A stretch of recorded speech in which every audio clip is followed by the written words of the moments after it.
That ugly money.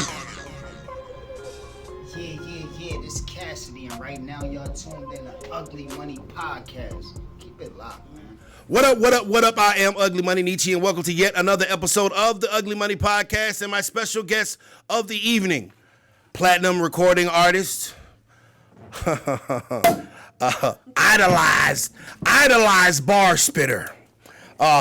We could go, one of the most feared battle rappers in the history of battle rap. Ladies and gentlemen, boys and girls, show your love for Cassidy! Yeah. What's up, my guy? Me, boy. Nice introduction, too, man. I appreciate it. You know, I got to do my research, and I got to keep it 100. We got to give you your flowers while you're here, you know what I'm saying?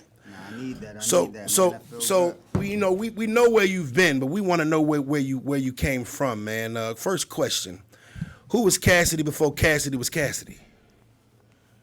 Before Cassidy was Cassidy, Cassidy was bars. I was born bars. Barry, Adrian, Reese. I was bars from day one. My mom and my dad both rap. So I came up in hip-hop for as long as I could remember. I always wanted to be a rapper. But it got edged in stone in like the 3rd or 4th grade. I was in this after-school program. Yeah. And the teacher was going around the class asking everybody what they want to be when they grow up. He was giving the generic answers like a doctor, a lawyer. When she got to me, I was like the class clown because I was always smart. Mm-hmm. And I always got straight A's my whole life. So I never really had to like pay attention. I always knew what was going on. So I was joking around. So when she got to me and she was like, what you want to be when you grow up? I'm like, I'm going to be a rapper. You know what I mean? But I ain't rap at the time. And they like, all right, well, if you're going to be a rapper, write a rap about fire prevention, this program. Come back and say it to us tomorrow and we'll let you know if you're going to make it to be a rapper or not. So they put the pressure on me. But, you know, I went back that night. I was like, yo, I got to write a rap. I got to write my first rap. Yes, sir. Put my first together, came back and said it to the class the next day, and they went crazy like I was a star already. Like they was astonished by how I put that shit together like that. And that feeling is what made me want to rap and told myself I want to be the best. Like you could impress people with words. All you got to do is think of something, write it down, and they'll be impressed. It ain't matter what I had on, how I looked. It ain't none of that mattered. Just all about what I thought about and wrote down was impressing people. So at that point in time, I said I want to be a rapper and I want to be the best at it. Yes, sir. That's crazy. Now, you got your start really early. Like, you started getting a lot of attention early with the battles on the radio and things of that nature. Do you think the fact that your parents were MCs influenced that product, like you were more of like a rap prodigy? I mean, you had bars at 15, 16, 14, people knew you for rapping. Yeah. Did your parents have anything to do with that? I believe they had a large part in it. I mean, subconsciously, like me just growing up hearing a bunch of rap music, looking at a bunch of the first videos and just hearing stories getting passed by my ears when I was young is probably what made me fall in love with rap even more.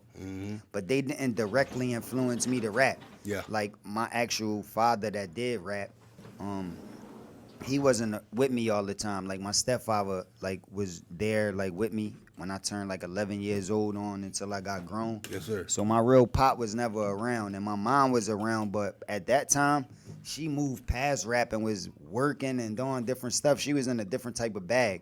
So she ain't really influenced me to rap. It's just that's how energy worked. Nobody told me to do it. And I learned that my parents rapped later after I already started rapping. Oh, that's crazy. You ever collaborate with your mom and your pop, though? It's not a lot of people that can say they did that. Nah, my mom don't really rap no more. Like, my mom kind of stopped before I was born. Okay. And she really wasn't too serious into it like my pop was. Yeah. But I did do something with my pop, though. Respect. I did something with him before. And I'll probably do something with him in the future, too.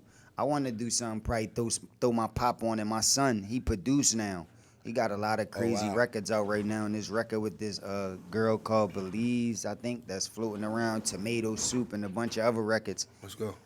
But he hot as a producer right now, and yes, he's only 17. So I know by the time he turned 18, 19, he gonna be the best in the world. Yeah, it seemed like it's bred into you, you know what I'm saying? Like it's in your genes, G. So I want him to produce a record, and me and my pop rap on it, 3 different generations. That's crazy. Yeah. I don't think that's ever been done.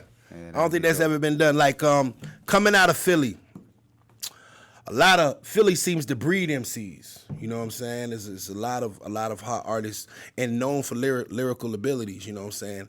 How did you manage to come out of Philly, and have the success that you have? You know, I'm talking about in the early years, getting to the point of getting to the label. You know what I'm saying? With so many people that had bars in Philly, how did bars at the time get a shot? A lot of people had bars and was hungry, but not like me. I was more dedicated, put in more work, was more confident in myself, and I was super young. So it was just amazing to hear a dude that was going that hard, be that confident, had that type of vocabulary, talking that type of talk, and be so young. So those was all the advantages I had. Then I got on that radio show that you was talking about in Philly, and that's what made me get known. Like, even outside my neighborhood or places that I was reaching, people knew me. So anytime somebody would come to the city of Philly and ask who rap or who hot, my name will always come up. So I was getting a lot of offers and a lot of opportunities, and I didn't have to go like searching or go to meetings or go in labels and give them my demo. I never had to do that. Like, I was so buzzing just in my city. People was asking me to come out, and they wanted to meet with me, and they wanted to have meetings with me, so it was slightly different. That's crazy. That's crazy. Now, that's dope. You know, getting to the point of getting and meeting Swiss Beats. Let's talk about that. Let me add to that though. Before how I got my situation, I signed my first record deal when I was 17 years old to Ruff Ryders. It was just a production deal though. You know, Ruff Ryders wasn't a record label. They just was a production company. So I signed to them when I was 17. How I did that was I met TD the Negotiator. That's Swiss Beats' father. That was my first manager. Facts. That's how TD. So I met him in Philadelphia in the barbershop. He used to live in Philly, so every now and then he'd pass through Philly, and he went to go get a haircut. And when he went to the barbershop, he asked the barber, my old barber, his name was Sharp. Sharp actually rapped. He asked Sharp, yo, you still rapping? You doing your thing? He like, yeah, I'm doing my thing. I'm still, you know what I mean? Getting it in. But if you really looking for like an artist, like a person to invest in, this boy such and such, such and such. So he called me through the barbershop and like, yo, I got somebody in here, want to hear you come through the barbershop. At that time, I was so active. I just came through the barbershop like, what's up? I see this old head. He got on like a Ruff Ryders outfit and... Yeah. But I never seen him. It's not like he was DMX or Exactly. somebody, you know what I'm saying? So when you're a young boy, you like, I mean, who is this nigga? Yeah, who is this nigga, man? This old, I don't know who he is. But I still went crazy for him. He like, let me hear something. I blacked out, spit something. He like, let me hear some more. Once he said, let me hear some more, I just blacked out for like probably like an hour. Come on. And he just took all my information, said he was going to get in contact. 2 days later, I was in school. This when beepers was out, before cell phones was even out. My mom paged me while I was in school and like, yo, you met somebody named Terrence Dean or something like that. He said he wants you to come to New York, meet his brothers. They trying to set you up to get a record deal. And I'm like, what?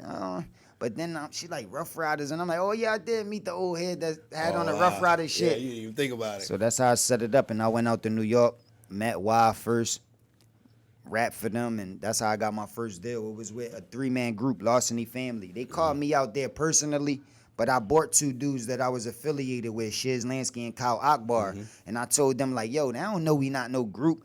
Y'all know my shit, I know y'all shit. We go in there and act like we a group. And they probably signed us as a group. That's what we did, and that's what happened. That's crazy. That's crazy. So that's how I got my first situation, like, in the industry as far as, like, getting the deal and all of that. Through TD, the Negotiator, he introduced me to his brothers who was the CEOs of Ruff Ryders. And that's how, being signed to Ruff Ryders, I developed a relationship with Swiss to be able to later get the production company Full Surface, get the record deal with Sony BMG, J Records, Clive Davis, and come out with the music and the hits. Tell me about that conversation between you and Swiss that when he wanted to go, you know, 10 toes down on the Cassidy project, you know what I'm saying? I mean, here you are signed to Ruff Ryders and, you know what I'm saying, in a group. But tell me about that conversation when Swiss is like, look, let's make this happen. Let's do this. I was happy because we were signed to Ruff Ryders for a few years. And like I told you, we was just signed to the production company, but we ain't have a real deal. Like, we ain't have no budgets opened up or no way to put out no music. So we was just grinding, like, you know what I mean? And there was a lot of other dudes that you might not have heard about that was with Ruff Ryders grinding at the same time. So it was a lot of competition. So what I started to do was battle all of the time to prove that nobody was fucking with me, and that's how I got like all of them battles in, because I was just trying to prove that no matter who y'all working with, is nobody fucking with me. But years passed, and we still only came out with like Ruff Ryder Ride or Die Volume 2 and 3. We won both of those. But there's one song, did a little bit of writing, but it wasn't enough, like, you know what I'm saying? So I was feeling stagnated. So when Swiss said he was starting his own production company, he could get me out of the deal with the three-man group that we was in, and it wasn't the best deal. You know what I'm saying? Like, the first deal that I signed with Ruff Ryders wasn't the best situation. And I had to get my mom to come in to actually sign a contract with me because I was only 17. Wow. So I wasn't that informed about the business to know everything. So the first deal wasn't the best situation. So when Swiss wanted me to do that, I could get out that deal that I'm already in, and I could start something new. And I told you I was a solo artist from the beginning. I just acted like I was a group to help them get in the situation. So it all panned out, and it made sense. You know Definitely what I mean? did. That's how we it did definitely, it like that. it definitely fucking did, man. You know, millions and millions of records sold. Tell me, when did you make the transition from the name Bars to Cassidy? Well, Bars is my real name, Barry Adrian Reese. That's my real name that I was born with. My first rap name was Little Sharp. You know what I'm saying? And I was in a rap group called Lyrically Sharp and Dangerous, LSD. I think this is Ugly Money exclusive right here, ladies and gentlemen. I don't think nobody else got this kind of shit. Yeah, that was my first rap name, Little Sharp, right? Hey, we all had them bad rap names. So, I had one named Kid Wonder that I just never want to talk about. Yeah. Respect. And one reason was because when I was young, I used to box, and like they used to say I was like super sharp, like, you know what I mean? So that's how I got the name when I was super young, and it just stuck with me, and I was Lil Sharp. Yes, sir. So when I entered that radio competition, I was still Lil Sharp, and they picked up the phone though. Like, my real name is Barry, so in the hood in Philly, they call everybody the boy this. So if your name James, that's the boy James. Your name Bruce, that's the boy Bruce. So I was the boy B. Yeah. You know what I mean? So when they answered the phone, it usually be busy or ringing a lot, like the radio station. I didn't think they was gonna pick up. So they picked up 103.9, who this? And I'm like, the boy B. And they just recorded that and played that like, yo, tonight we got the boy B. Yeah. But that wasn't my real name. Yeah, he ran with it. That became my name after that, the boy B. That's how I got famous throughout the whole city. Even met a lot of celebrities like Beanie Siegel. A lot of people that was doing it big in the city that remember this radio show and remember being a fan before they even put a face to the name. That's love. So, that was crazy. I was running with the boy B for a minute, and then I needed a last name for B. So then my name came to B. Cassidy. Like, Cassidy was my last name. B was my first name from the boy B, so it was B Cassidy. When I first got on, like, with Ruff Ryders, you would hear it, like, it's B Cass, known for the chrome and the ski mask. I'm so dope, I should get thrown in the rehab. Like, that's the tip I was on. Yeah. But, you know, in the industry, I signed as B Cassidy, but I guess it was too long, and just eventually people just stopped calling me B Cass and all that and just start calling me Cassidy. Then eventually it shortened down to Cass, just Cass now. So now my name is Cassidy, but that was originally my last name. My name was B. Cassidy, and actually the B is short for Bars, like for my... Exactly, your government name. Yeah. Now, the great thing about my job is I get to ask people that I grew up listening to questions that I always wanted to ask. I mean, of course, we've all, you know, witnessed your career over the years, and it was something I always wanted to ask about that Freeway battle. Yeah.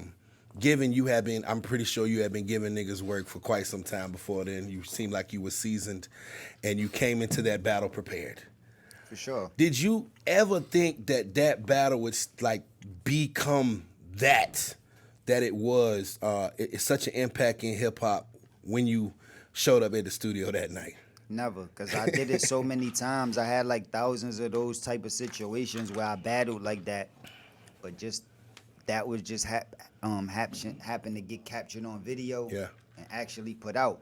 And believe it or not, it wasn't even supposed to be a battle. Like, we was in the studio, It was a Mary J. Blige session. Yeah. She had a song that Jay-Z was rapping on and Swiss Beats produced.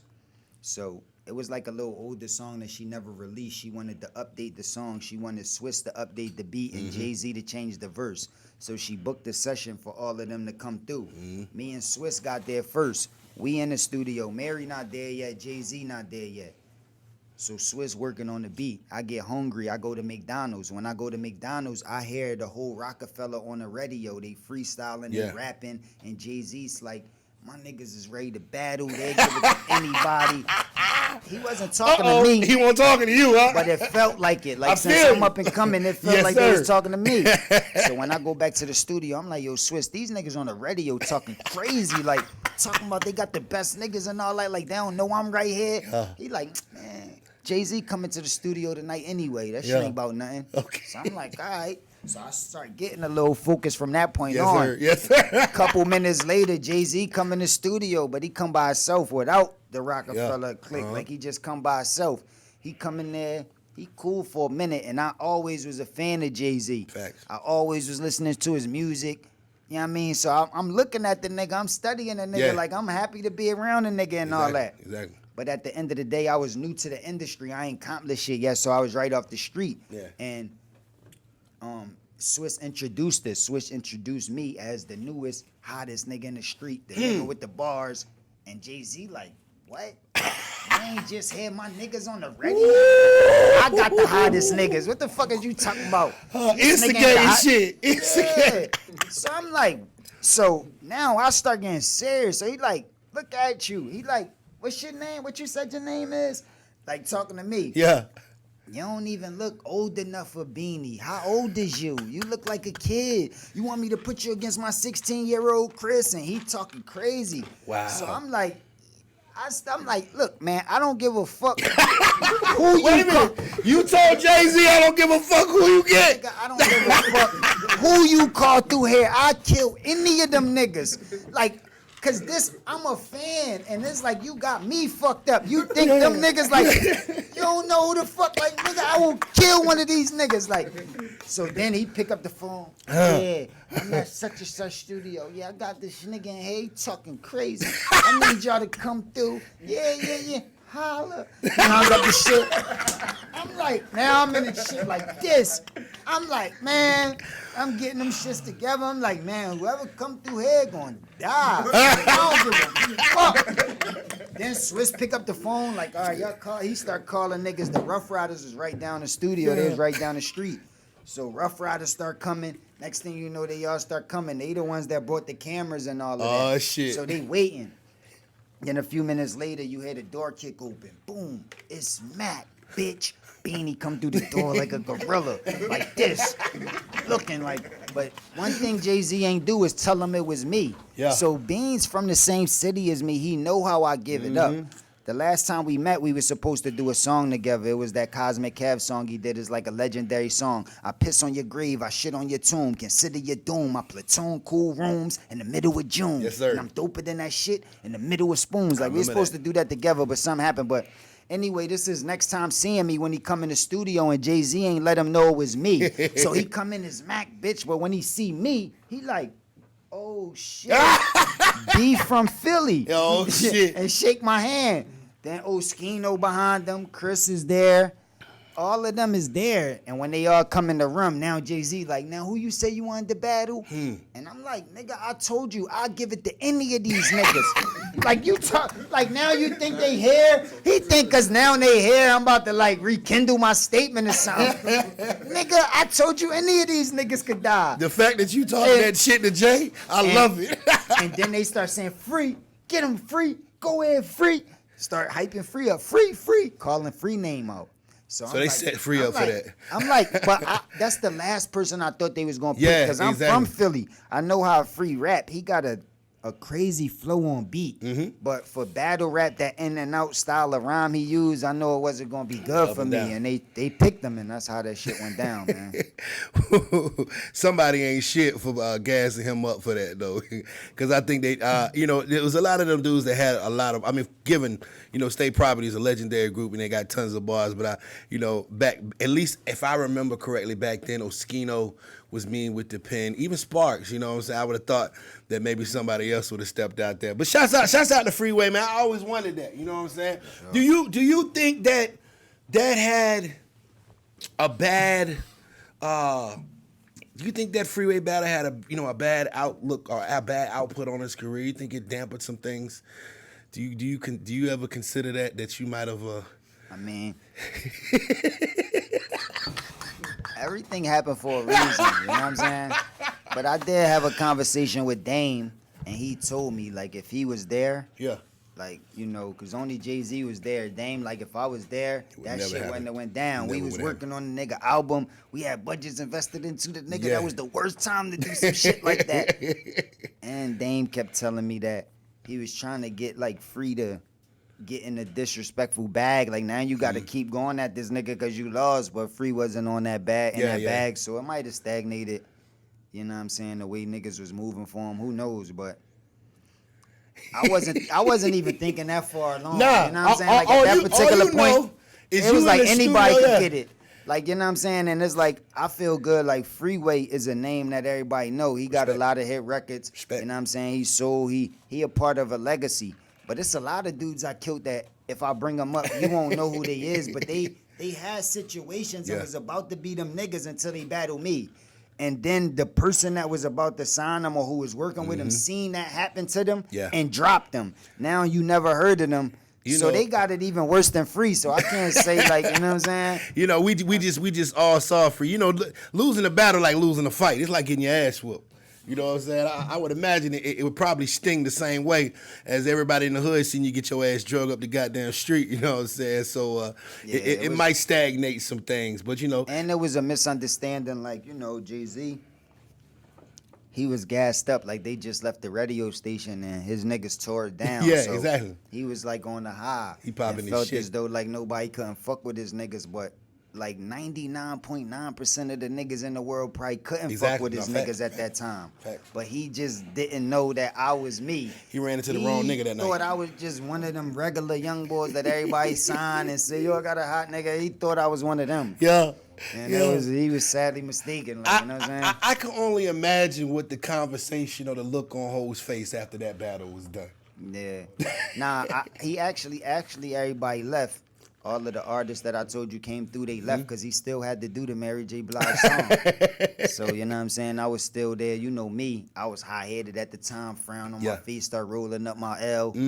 Like this. Like, I just finished eating dinner, nigga. But he showed love. He like, man, I seen you, man. I mean, I ain't know you was I didn't know you was that. I mean, I see you did your thing. Like, you know what I mean? He gave me respect. Then him and Swiss and LM start telling stories, start talking and all that. But I just felt good that, because like I said, I was a fan. Exactly. So at first I'm a fan. Then he started disrespecting Talking me like shit. I ain't that nigga. Yeah. So now I got to prove myself. And once I prove myself, he say he seen it. Like I see that. So that meant a lot to me. And that's why on my second album, I sample Hov. Nigga asks about me. Nigga asks about me. You know what I'm saying? Like, he had to respect it. That's why he cleared that damn sample. He's like, I put your nigga head off. Hey, you a fool, Cass. We gonna talk about it, goddammit. So look, moving forward, Cassidy signs the deal with Swiss, puts out puts out the first record, to a lot of commercial success. At this point in time, we all know that R. Kelly was a monster musically, that he was. Of course, we might not have been. How do I go into this shit without being messy? You know what I'm saying? How do I do this without being messy? Fuck it, we gonna talk about it, goddammit. We get this Ugly Money podcast. My nigga keeping it real. I'm keeping it real, goddammit. Hey, man. Hey, we gonna keep it real, right? Fuck it. We ain't cutting no corners, man. No corners. No corners. No corners, man. We get the record with R. Kelly. You know what I'm saying? We all know what it is. We ain't gonna sing because we ain't gonna, get Kells no. Anyway, here nor there. What do you have to say about everything that happened after that record with R. Kelly outside of music? Well, from the accusations, some of the accusations, it could have even been before I was with R. Kelly. Yeah. But You know what I mean? I wasn't aware of it. I wasn't aware of none of that. I was a super R. Kelly fan, man. Me and my old heads. We all were. Don't even get don't let nobody flex. We all were, yeah. I'm just saying, like, I always hung around older niggas. And, like, my older brother died, and the niggas I used to hang around, they used to be riding around. I remember he copped the first Riviera. That was, like, one of the first cars that used to talk. Like, when you open the door ajar. Like, everybody used to cars talking now, and it's just technology. Back then, it was a big deal. But I remember he had that, pulled the first Lincoln out. We used to drive around, pulling up the events to the plateau, banging R. Kelly. Yes, sir. Like, I'm talking about gangsters that could fight with guns on them, banging R. Kelly. And the ladies used to love it, so I was just cut from that cloth. I love that nigga. Yeah. So when they even suggested me working with that nigga, they ain't even had to ask me. I'm like, R. Kelly, of course. Like, let's get it. So that was something that Swiss and the A&R Full Surface at the time, Grady Spivey, put together, because I mostly had all my album done.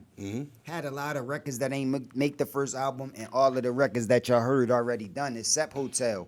But I was with like a top 40 type of label, you know, Clive Davis, G Records. They like, you want the big where's record. Where's the record that we can cross over with? The radio, exactly. But me, I felt like I need to establish what type of dude I was, like a lyricist, a street nigga. I needed to get that established before I crossed over, because it's so easy to cross over. Exactly. It's like, but let me establish who I am first. But they just wanted to go right from the beginning.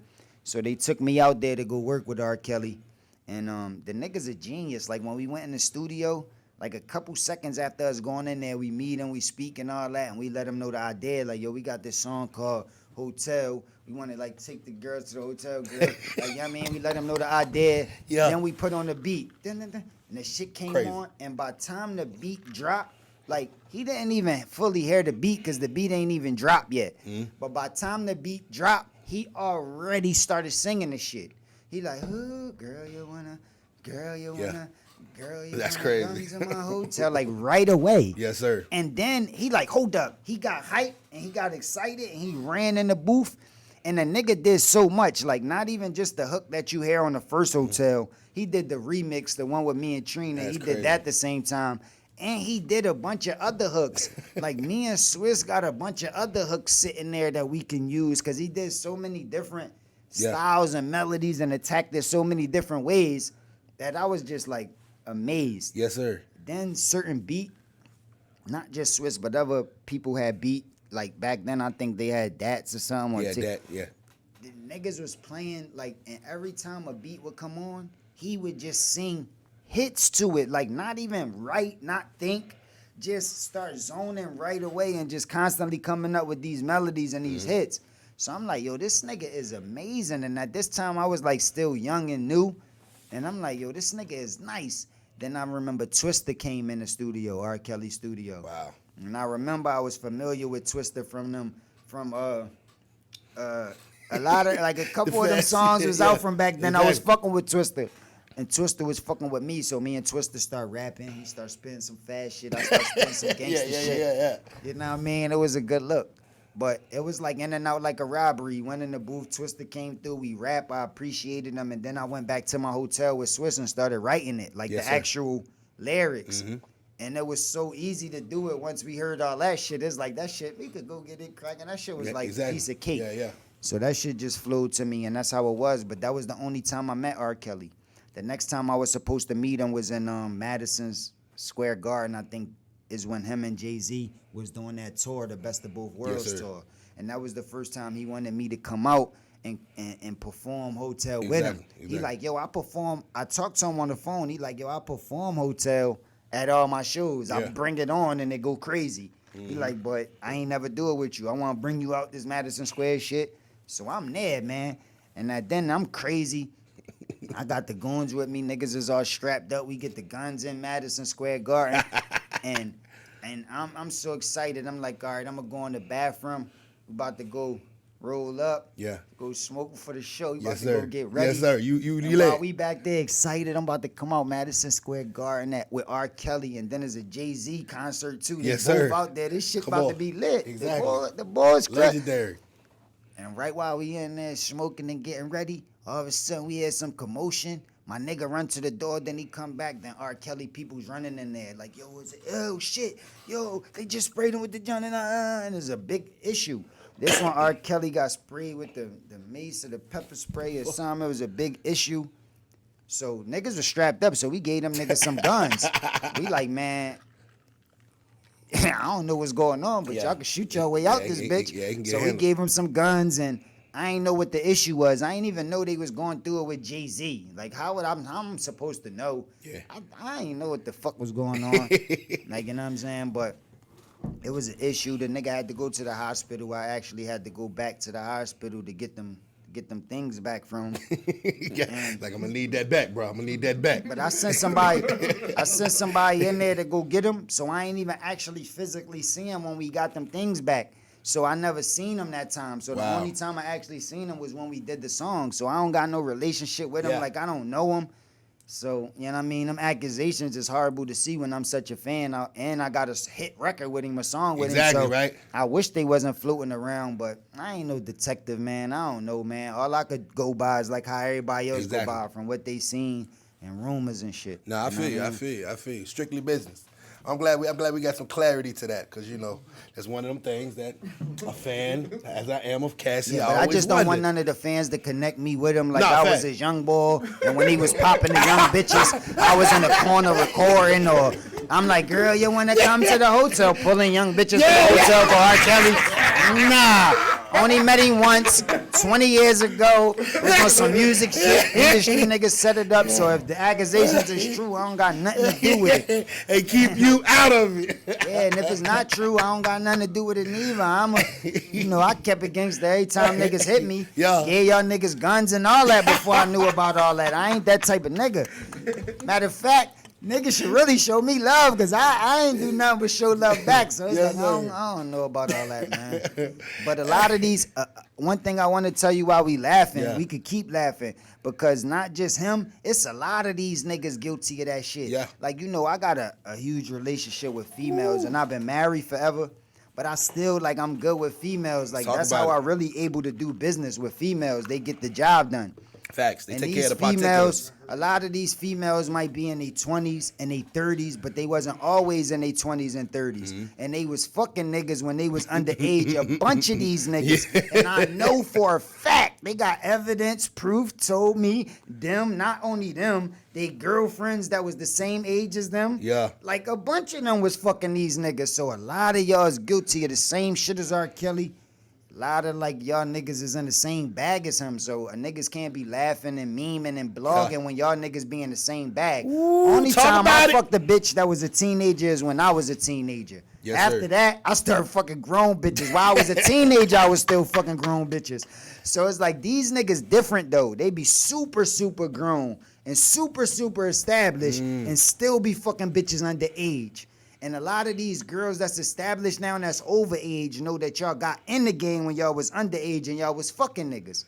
So it wasn't all R. Kelly. All y'all wasn't just fucking only R. Kelly. Nah, facts. So it's a lot of other niggas that's victim to the same shit. But I'm not a rat.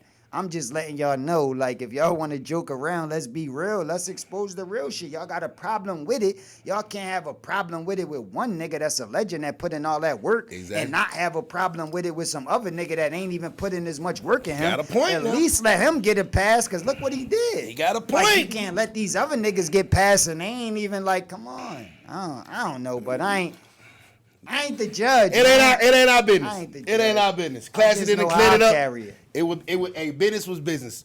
We're gonna move forward on that. We just gonna leave R. Kelly where he at and move the fuck forward. It's the realest goddamn interview I ever did in my life. Oh God. Ladies and gentlemen, give me your favorite Swiss Beat story. My favorite.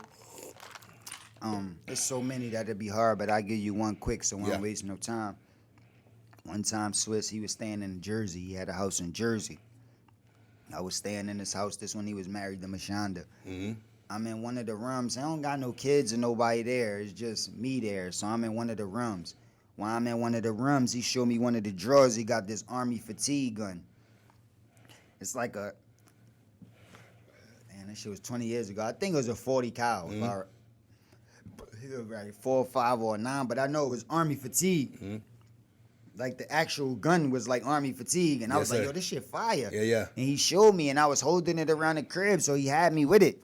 Then I remember I was in the room, and he came and got me and was like, yo, Timberland just called me and told me he got this nigga that's talking shit at the studio. He about to run through there. So I'm like, what?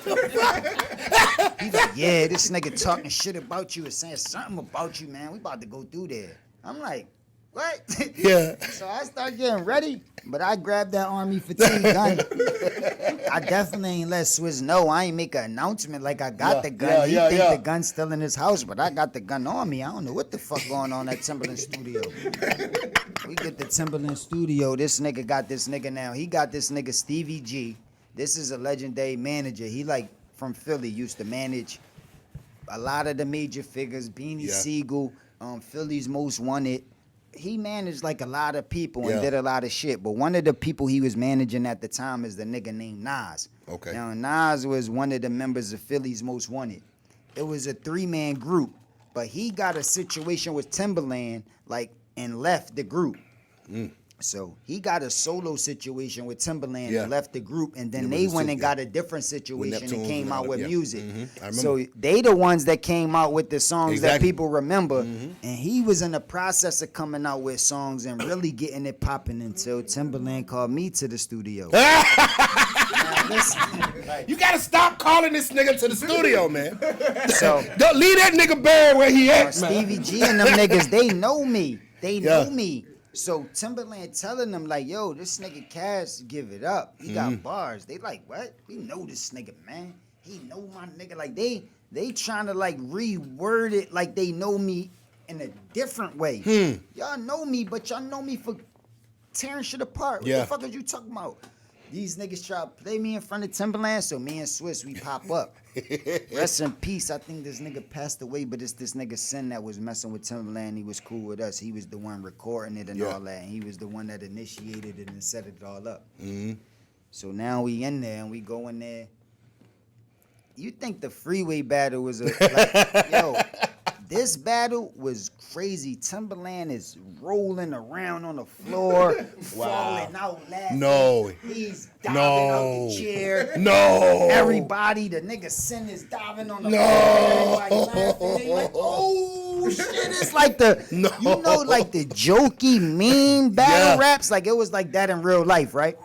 So it's like it was so embarrassing, and a lot of the raps the niggas was spitting was raps that I heard years ago when I used to be around them. Like when I knew them, I'm like, yo, you still got those raps? Like you bugging? Like this nigga drawn? Like so I went crazy in there and made an example out of that nigga in front of Timberland and Swizz and all them.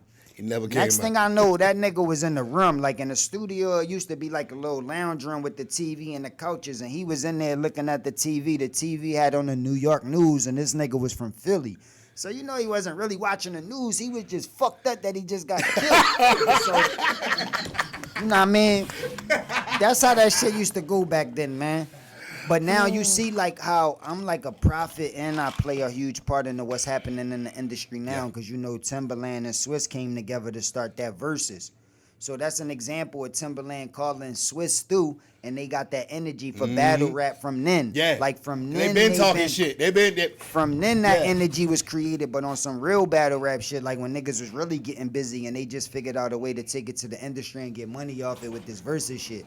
Yeah. But you know where the energy started from niggas like me that was really getting busy. Hey, you know, you've been posting a lot of new content on your page. I always wanted to ask you too, like, who would you think, you know, with these street records, you know, even the underground joint, who would be a good versus battle for Cassidy? You trying to get me drunk, baby? I'm a fan of the verses, especially lately. Like now that the verses is getting more developed, I'm becoming even more of a fan. I'm liking it. But I think the final versus battle for me would be difficult because I'm like a battle rapper. I stepped on the stage. I done had thousands of battles. I get busy with lyrics. I'm technical with the science.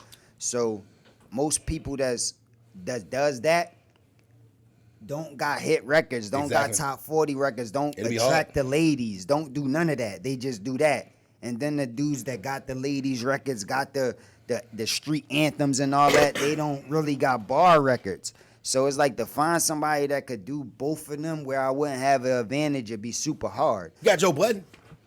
Yeah, but he don't really got too many of neither. Like, you know what I'm saying? So I feel like I have on both. You know, not too many hit records, not too many records that rang off. You know, you got the pump it up. But not too many he could tap on. And, you know, his fan base, he got a lot of freestyles and shit, but not like... Joe got bars. Joe got bars. Joe got bars. Yeah, but I'm talking about ring-offs like that even people that's not your fan know about. Yeah. Like, just shit that ring off to anybody. Like, yo, that nigga went crazy. Yeah, like, you know what I'm saying? And it's like, I think it'd be a disadvantage. Yeah. One of my first videos I did was called Take It. It's on YouTube right now. Anybody tuned in can pull it up. It's called Take It. It's like an old video. One of the first ones I did. And Joe Budden's in it. Like, you know what I'm saying? We had a long conversation. He in the video talking about Take It with me, like back in the beginning. So shouts out Joey, man. Shouts out Joey. Now look. He definitely doing a lot with the podcast. He's doing took it to a whole bunch of different levels. So he's super established outside of rap, but with rap, I don't know if he could survive. Yeah, I got respect for Joe because he managed to reinvent himself. Mm-hmm. You know what I'm saying? Sometimes you know when the lights go down, you know it be over with for a lot of niggas. But you know a hustler is gonna find a way to reinvent, adapt, and overcome it. You know what I'm saying? Like I can definitely say I got a lot of respect for Joe Budden for how he did. So which goes to speak with you. You won't have a lot of respect for him if we do this versus, but that might be a good one though. Joe, I think he wants some smoke, Joe. That might be I think he wants. Hey, Rory. I think he wants some smoke. Nah, cause Joe Buttons is one of the industry niggas that did attempt to jump back on stage. Like I was there. I was at that event. I seen him. He got back on stage. He was giving it up. Maybe the new, like the way they be booing and reacting, I know it probably got him frustrated because I was frustrated going through it. Yeah. But it's just like things you got to do to better the culture to make people learn. So how is battle rap different? I fuck with Joe Buttons for doing that, for stepping out there and being one of the only niggas to do it. So I fuck with him a lot. And like I told you, he was in my video from back then. Mm-hmm. So I don't got no problems with him. I'm just super confident in myself. Damn right. Mm-hmm. As you should. What do you think, what's the difference between battle rap now, 2020 or 2021, and you know, back then when you was in them studios? Big difference. Biting heads off. There's more money in battle rap now. Talk about it. Before it was only betting money in it.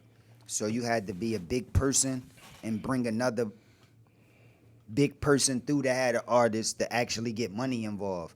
Like when I told you, like when Timberland would call me and Swiss through the studio, that was the opportunity to get money involved. If Timberland like, yo, Swiss, let's bet 10,000. Yeah. Then that's big money involved, but you know, it wasn't really a business. Exactly. It wasn't really like, you know what I'm saying?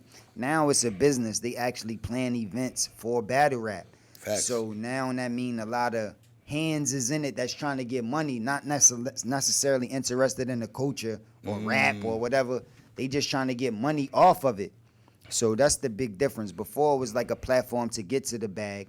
Now a lot of people see it as a bag. Yeah, it is. So yeah, it's definitely a lot more money. All of the gimmicks that used to apply to the industry is also applying to battle rap now because it's a business. So the politics got into it as well. That's crazy. Well, you know.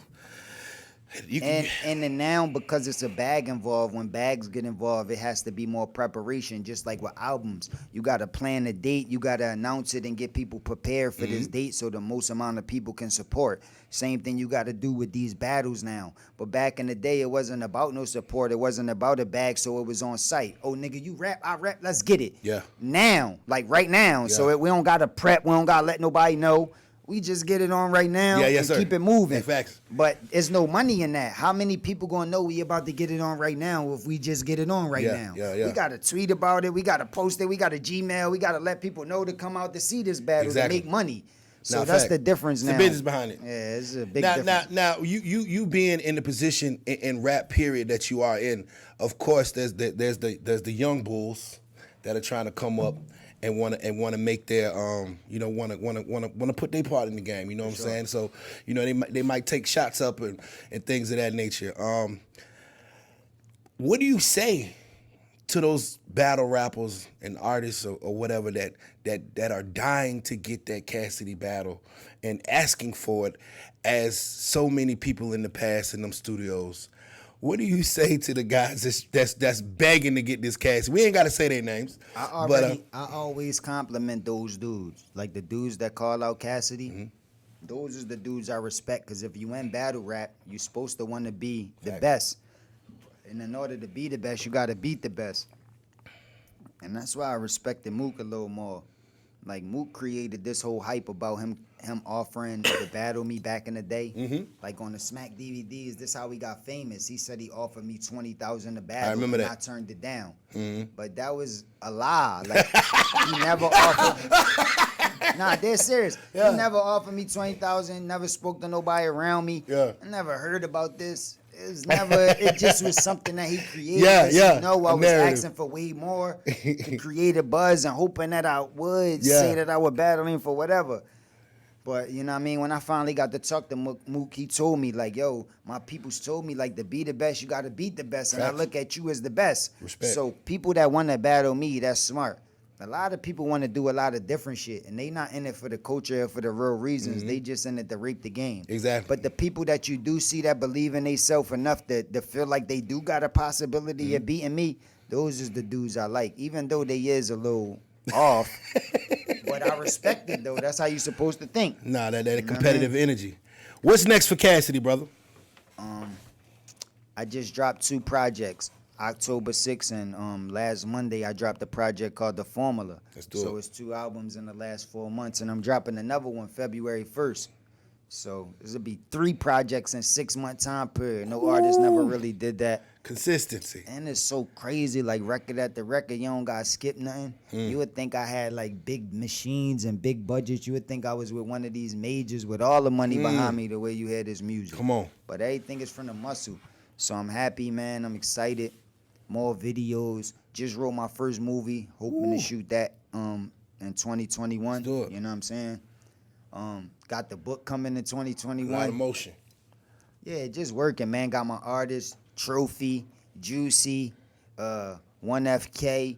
There's a bunch of different projects that we working on. They all got crazy music. Every time they come around me, they playing crazy shit.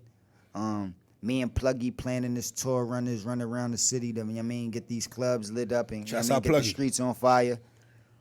It's a lot of shit I'm planning on. Busy. Everybody tapped in too. I got the website up right now with all of the merch and all of the products on there right now, and that's constantly running. So during this Corona time when people can't do shows and all that, that's been keeping me above water. My fans and my supporters is great. Respect. So everybody tap in. It's CassidyTheHustler.com. All of the merchandise up there right now. Can I give you a merch idea? Let's go. Get a T-shirt that says "Turn the beat on." That shit gonna sell the fuck out. Oh. That shit gonna sell the fuck out. Ugly Money. I like that. Love. You know what I'm saying? Y'all saw it on the Ugly Money pocket. I'm Turn the texting. beat. That bitch gonna sell out. I ain't a hater, man. I'm texting my designers that right after we leave. Man, let me get Y'all gonna see it. Let me get about 3%. It's all that real nigga stuff. Hey, man, let them know where to follow you at before you get out of here, brother. Follow me on social media, Cassidy_Larceny, the blue check.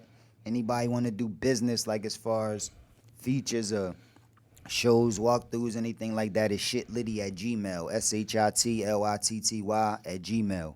Love. And make sure y'all check out that webpage again. My new projects, The Formula and The Science, is on all platforms, whatever you using. Apple Music, whatever you got, just pull it up, man. Spotify, whatever. Let's go.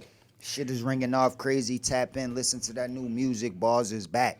And you can follow me at Ugly Money Nietzsche. That's Ugly Money Niche. I gotta give a shout out to Bougie Boss on the check-in. I gotta give a shout out Bougie to all, Boss, shout out. Yes, sir. I gotta give a shout out to All Urban Central, our YouTube sponsor, also our liquor sponsor, Bombay Vodka, and of course our jewelry sponsor, Status I Jewels. ain't even get no Bombay. You know, we had party. You were so busy on it. You know, it's That's right. it? That's you right there. You gotta hit it on, huh? That's lemonade infused vodka, and it's black owned. Yeah, it's black on. You gotta drink this, man. Anything gonna get you drunk. Y'all know y'all don't really fuck with that vodka anyway. That shit all tastes the same and it gets you drunk. So support the black people, man. shit is official, man. And remember, the bigger the dream, the bigger the risk, the bigger the payoff. This has been the Ugly Money Podcast with my partner Cassidy. Legendary. Ugly Money in the building. Salute.